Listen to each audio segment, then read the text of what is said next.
ፊልሙ የሚጀምረው ሎጋን የሚባል የ25 ዓመት ወጣት የባህር ኃይል ወታደር ሆኖ በኢራቅ ወረራ ላይ እየተሳተፈ ነበር።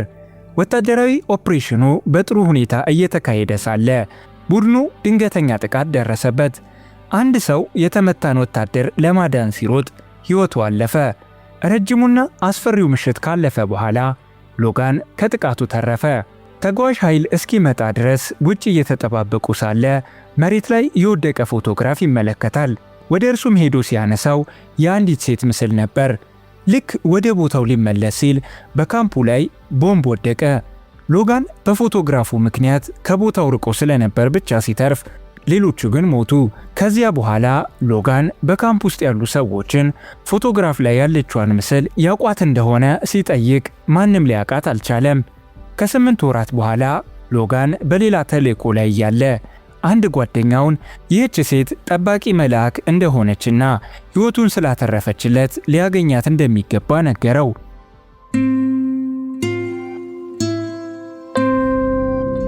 ሰላም፣ እንዴት አላችሁ? ዛሬም በአዲስ ፊልም መጥተናል። ሰብስክራይብ ካላደረጋችሁ ሰብስክራይብ በማድረግ ቤተሰቡን ይቀላቀሉ። ለወዳጅ ዘመዱም ለማጋራት ሼር እና ላይክ ማድረግም አይርሱ። ወደ ፊልሙ እንሂድ። ከቆይታ በኋላ ሎጋን ውትድርናውን ለቆ ለጥቂት ጊዜ እህቱ ጋር ለመኖር ወሰነ። እቤት እንደደረሰም ውሻው ዘሎ ተጠመጠመበት። ነገር ግን እህቱ ጋር ያለው ቆይታ ስላልተሳካ ፎቶ ላይ ያለችዋን ሴት ለመፈለግ ወጣ። በፎቶ ጀርባ ላይ የሚታየውን የመብራት ማማ መለያ በመጠቀምም ጉዞን ጀመረ። እዚያ እንደደረሰም ለከተማ ሰዎች ፎቶውን እያሳየ መጠየቅ ጀመረ። በመጨረሻም አንድ ሰው ቤዝ ግሪን እንደምትባልና ከከተማ ውጪ የውሻ ማሳደጊያ እንዳላት ነገረው።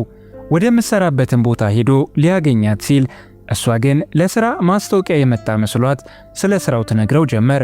ስምምነቱን ለመፈረም ሲል የቀድሞ ወታደር መሆኑን ስታውቅ ወዲያውኑ ልታባረረው ሞከረች። ነገር ግን እናቷ ጣልቃ በመግባት ለሥራው ብቁ መሆኑን ተናገረች። ሎጋን አቅራቢያው ያለ አሮጌ ቤት ተከራይቶ መጠገን ጀመረ። በሚቀጥለው ቀን ጠዋት ቤዝ ውሾቹን እያሰለጠነች ሳለ ሎጋን ሱቅ ውስጥ የተሰባበሩ ነገሮችንና ትራክተሮችን ጭምር እየጠገነ ነበር። የቤዝ ልጅ ቤን በግርምት ይከታተለው ነበር።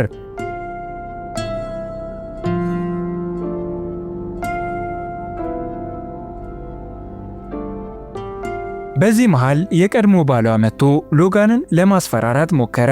የኪዝ አባት ዳኛና ለገዢነት የሚወዳደር በመሆኑ ቤተሰባቸው በከተማው ውስጥ ትልቅ ስልጣን ነበራቸው። ከጥቂት ቀናት በኋላ ቤዝና ሎጋን እየተቀራረቡ መጡ። ሎጋን ከቤዝ እናት ጋር ቡና እየጠጣ ስለ ታሪኩ ያወጋት ጀመር። አንድ ቀን ጠዋት ቤን ቫዮሊን ሲጫወት ሰምቶ አበረታታው። የቤዝ እናት ስለ ልጃቸው በባህር ኃይል ውጊያ ላይ መሞቱን ለሎጋን ነገሩት። ሎጋን ቤት ውስጥ ፒያኖ ሲጫወት ቤን በሚስጥር ይሰማው ነበር። በዚያ ምሽት ሎጋን ለእራት ተጋብዞ አብሯቸው አሳለፈ። ሎጋን የመጣበትን እውነተኛ ምክንያት ፎቶግራፉ እንደሆነ ሊነግራቸው ቢሞክርም የነበረው የስነ ልቦና ጠባሳ ቃላት አሳጣውና ሳይነግራት ቀረ። ወደ ቤቱ ተመልሶ ፎቶውን መጽሐፍ ውስጥ ደበቀው። በሚቀጥለው ቀን ቤዝ በወንድሟ ሞት ምክንያት በሐዘን ተሰብራ ሳለ ሎጋን አጽናናት። ስለ ወንድሟና መካከላቸው ስለነበረው ጥልቅ ፍቅርም ነገረችው። በሎጋንና በቤን መካከል ያለው መቀራረብ እየጨመረ ሲመጣ የቀድሞ ባሏ ልጁን ለቤዝቦል ጨዋታ ሊወስደው በመጣ ጊዜ ያ ደስታቸው ተረበሸ። ከጨዋታው በኋላ የቀድሞ ባሏ ኬዝ ቤንን ይዞት ተመለሰ። ነገር ግን ቤን በኳስ ተመቶ አፍንጫው ይደማ ነበር። ቤዝ የቀድሞ ባሏን ብትወቅሰውም እሱ ግን ጭራሽ ኃይለኛ ሆኖ እሷን ይቆጣት ጀመር። በዚህ ጊዜ ሎጋን ጣልቃ በመግባት እንዲያቆም ነገረው። ቤዝ ሎጋንን አመስግናው አብረው ለሽርሽር ወጡ። የቀድሞ ባሏ ግን ከመሄዱ በፊት ሎጋን ላይ ዛተበት። ቤዝ ሎጋን የአባቷ አሮጌ ጀርባ ወዳለበት ቦታ ወሰደችው። እዚያም እየተሳሳሙ ሳሉ በቀድሞ ባሏ ትዕዛዝ የመጣው ፖሊስ አቋረጣቸው። በማግስቱ ሎጋን በውትድርና ባገኘው ዕውቀት ጀልባውን ጠገናት። ወደ ሱቅ ሲመለስም ከባድ የውሻ ምግቦች ያለበትን ቦርሳ ሲያነሳ ቤዝ በፍቅር ዓይን ትመለከተው ነበር።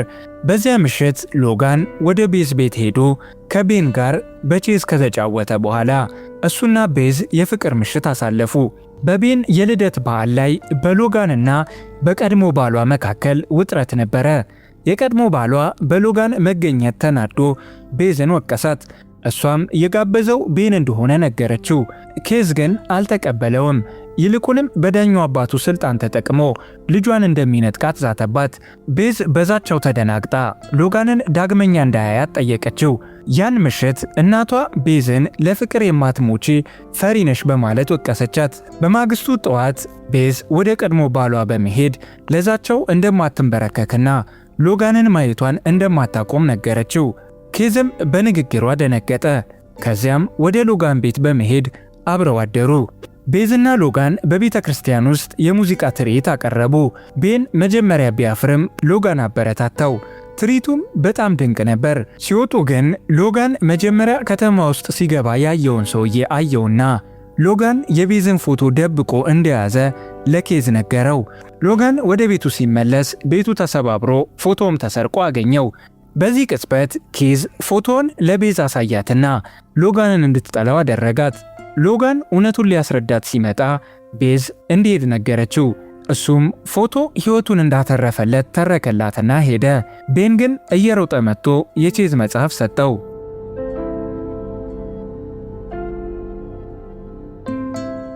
በማግስቱ ኪስ ሰክሮ ሎጋን ላይ ሽጉጥ አወጣበት። ሎጋን ግን ወዲያውኑ ነጠቀው። ኪስ በጸጸት ተውጦ ከሸሪፍነቱ ለቀቀ። ከዚያም ቤዝ ጋር በመሄድ እንታረቅ ቢላትም እሷ ግን አልተቀበለችውም። በዚህ መሃል ቤን ፈርቶ ወደ ውጭ ሲሮጥ ኪዝ ተከተለው።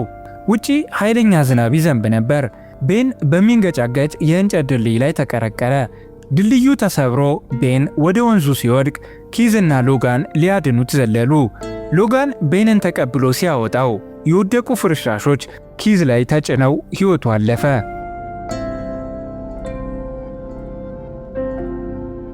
ከጥቂት ጊዜ በኋላ ሎጋን ድሬክ የቤዝ ወንድም የሚል ንቅሳት እንደነበረውና በዕለቱ ጓደኛውን ለማዳን ሲሞክር የሞተው ጀግና እሱ እንደነበር ተረዳ። ይህንንም ለቤዝ ነገራት። ሎጋን ከተማውን ለቆ ሊሄድ ሲል ቤዝ ተከትለው መጣ እንዲቆይ ለመነችው።